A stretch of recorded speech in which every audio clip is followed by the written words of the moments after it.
नमस्कार। आज हम बातचीत कर रहे हैं यहाँ समाजवादी पार्टी मेरठ से जयवीर सिंह, जो कल ही उन्होंने त्यागपत्र दे दिया है और भाजपा की सदस्यता ग्रहण की है। आओ हम उनसे बातचीत करते हैं।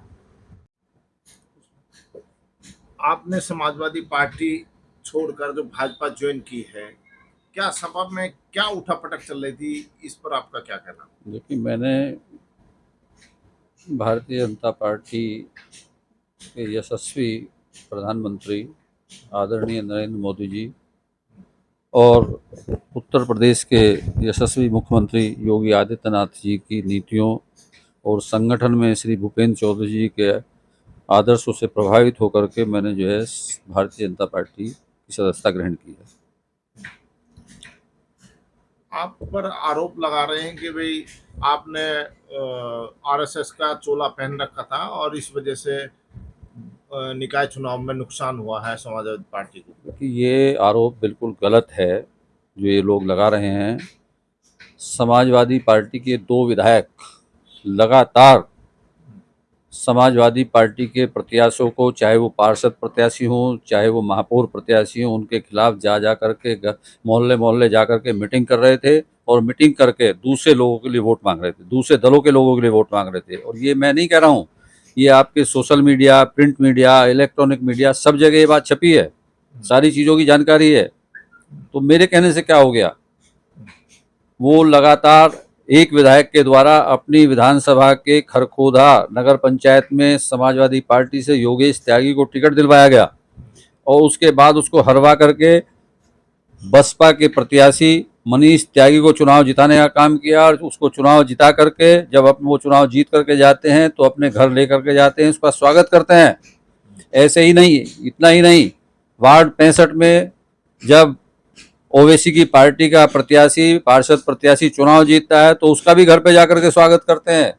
वार्ड 68 में जो मछेरान मोहल्ला आता है, जब वहाँ कांग्रेस का प्रत्याशी जीत करके जाता है तो उसका भी स्वागत करते हैं। ये सारी जानकारी मैंने राष्ट्रीय अध्यक्ष जी को दी, पार्टी के शीर्ष नेतृत्व को दी और मैंने बताया कि इस तरह से जो है ये पार्टी में विरोधी गतिविधियों में शामिल हैं और पार्टी के खिलाफ काम कर रहे हैं। ये इसमें आप घुटन कैसे, कब से महसूस कर रहे थे समाजवादी पार्टी में? मैं पिछले 15 दिन से, जब से ये रिजल्ट निकला है तब से मैं अपने को एक तरह से बिल्कुल ये उपेक्षित ये महसूस कर रहा था कि मुझे जिस तरह लिए पार्टी ने अध्यक्ष बना करके भेजा है वो मैं काम नहीं कर पा रहा था। उस काम को मैं पूरी तरह से जो है अंजाम नहीं दे पा रहा था, तो इसलिए अंदर ही अंदर अपनी पीड़ा हो रही थी कि मैंने जो काम मुझे दिया गया है मैं उसको पूरा नहीं कर पा रहा। पार्टी के लोग पार्टी के खिलाफ बगावत कर रहे हैं, इस सारी चीज़ों को मैं राष्ट्रीय नेतृत्व को बता चुका। जाकर के मैंने बात की उनसे, सारी चीज़ें व्यक्तिगत तौर से जाकर के मैंने बताई।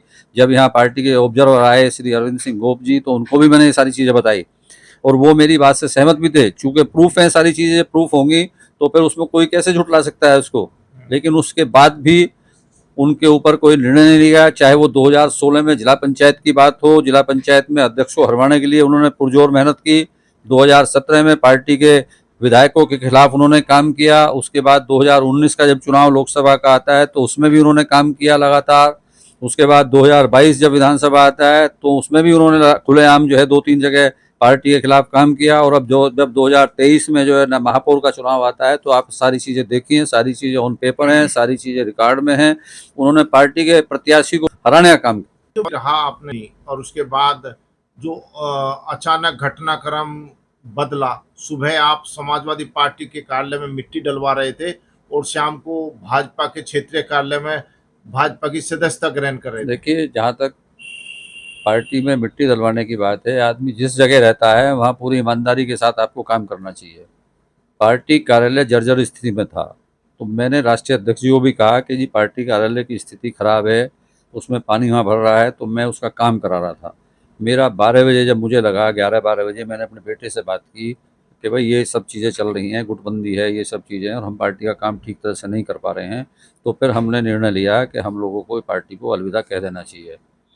तो फिर हमने सोच विचार करके सारी पार्टियों पर विचार किया कि हमें कहाँ जाना चाहिए, किस पार्टी में जाना चाहिए। तो उसके बाद हम लोगों ने तय पाया कि हम लोगों को जो सरकार इस समय चल रही है, जिस पार्टी की सरकार चल रही है, जो ठीक तरह से काम कर रही हैं, हमें उस पार्टी को ज्वाइन करना चाहिए।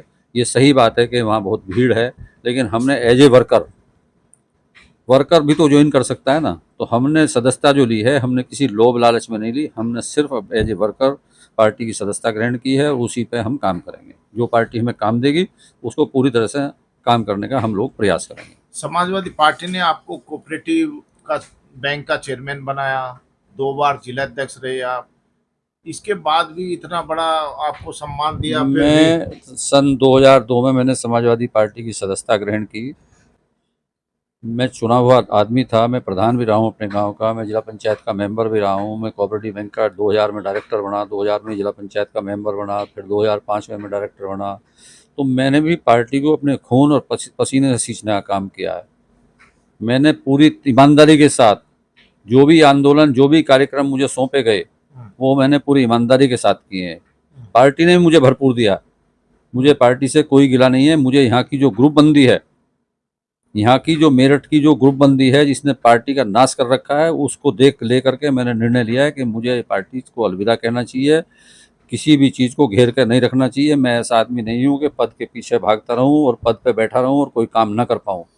बताया जा रहा है कुछ 2 बड़े नाम भी आपके साथ अब कभी भी ज्वाइनिंग करा सकते हैं, ये कौन नाम है? देखिए, ये अभी कोई ऐसे नाम नहीं है। पार्टी का शीर्ष नेतृत्व जो मुझे आदेश देगा, जो मुझे निर्देश देगा, मैं उस पर काम करूंगा। अगर वो मुझे कहेंगे कि तुम्हें किसी को ज्वाइनिंग करानी है या कोई बात करनी है किसी आदमी से, तो मैं प्रयास करूंगा कि मैं इस बात का पालन कर सकूं, बात को रख सकूं। ये थे समाजवादी पार्टी के जिला अध्यक्ष रहे हैं जयवीर सिंह, हम उनसे बात कर रहे थे। मैं रामबोल तोमर, जनवाणी न्यूज से।